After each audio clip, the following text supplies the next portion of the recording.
हर हर महादेव सभी को। आज हम फाल्गुन मास में पड़ने वाले प्रदोष व्रत के बारे में बात करेंगे, जो इस साल 1 मार्च 2026 को किया जाएगा। और ये व्रत पूर्णतः भगवान शिव और पार्वती को समर्पित है।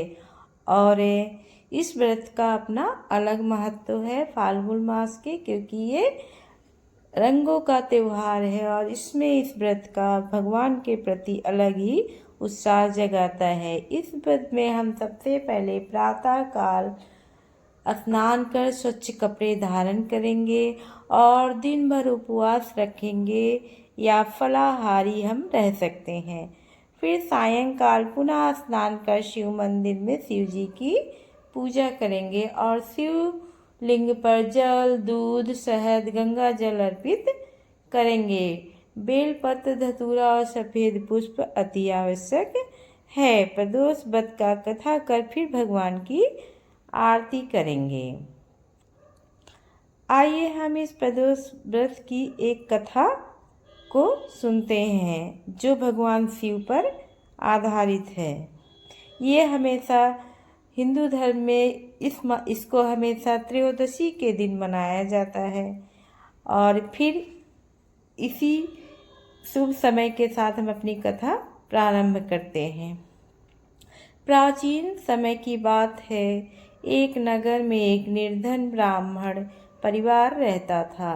ब्राह्मण अत्यंत धार्मिक और शिव भक्त था, परंतु उसकी आर्थिक स्थिति बहुत ही कमजोर थी।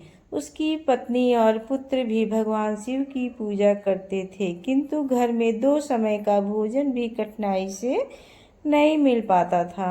एक दिन ब्राह्मण की पत्नी ने कहा, स्वामी, हम रोज भगवान की पूजा करते हैं, फिर भी हमारी दरिद्रता नहीं जा रही है, हमारी गरीबी नहीं हट रही है। क्या कोई विशेष उपाय है जिससे हमारी स्थिति सुधर सके? ब्राह्मण ने उत्तर दिया, देवी, मैंने सुना है कि फाल्गुन मास का प्रदोष व्रत अत्यंत फलदायी होता है।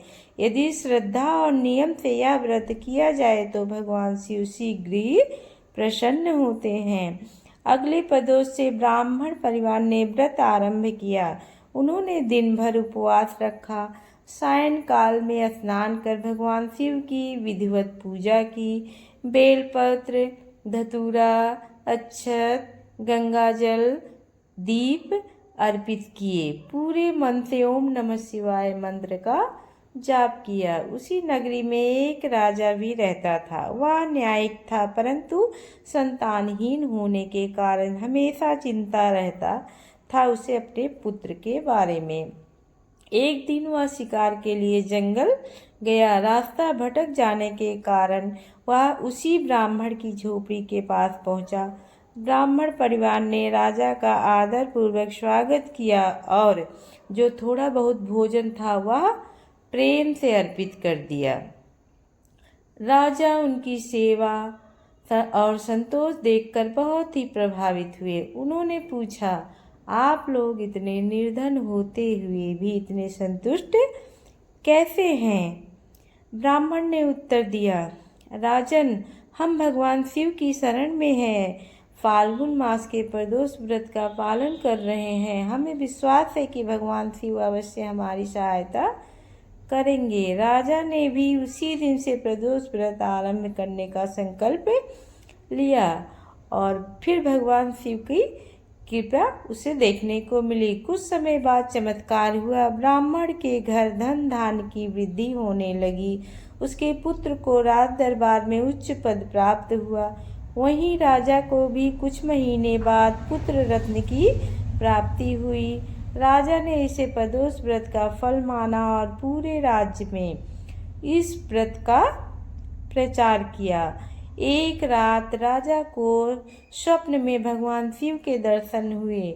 उन्होंने कहा, हे राजन, फाल्गुन मास में श्रद्धा से किया गया व्रत विशेष फल देता है। इससे पापों का नाश होता है, कष्टों का अंत होता है और मनोकामनाएं भी पूरी होती हैं। राजा ने जाकर महल में भव्य शिव पूजन करवाया बड़े धूमधाम के साथ, और पूरे नगर में अपने जितने भी रत्न थे, अन्न थे, उन सब का दान कराया और गरीबों का भी उद्धार किया, और ब्राह्मण परिवार को सम्मानित किया कि उसके इस व्रत के चलते आज मेरे को एक पुत्र रत्न की प्राप्ति हुई है। फाल्गुन मास को ऋतुराज बसंत का आगमन भी माना जाता है। प्रकृति में नई ऊर्जा और उल्लास भर जाता है। इस मास में की गई भक्ति विशेष फल देती है। महाशिवरात्रि भी इसी मास में बहुत ही प्रेम से मनाई जाती है। और प्रदोष व्रत में सायंकाल शिवलिंग पर जल, दूध, दही, शहद और घी से अभिषेक करें। बेलपत्र अर्पित कर अत्यंत शुभ माना जाता है। इस व्रत में व्रतकर्ता को दिन भर संयम रखने की अति आवश्यक है और क्रोध, असत्य तथा अपवित्र विचारों से दूर रहें। हर हर महादेव।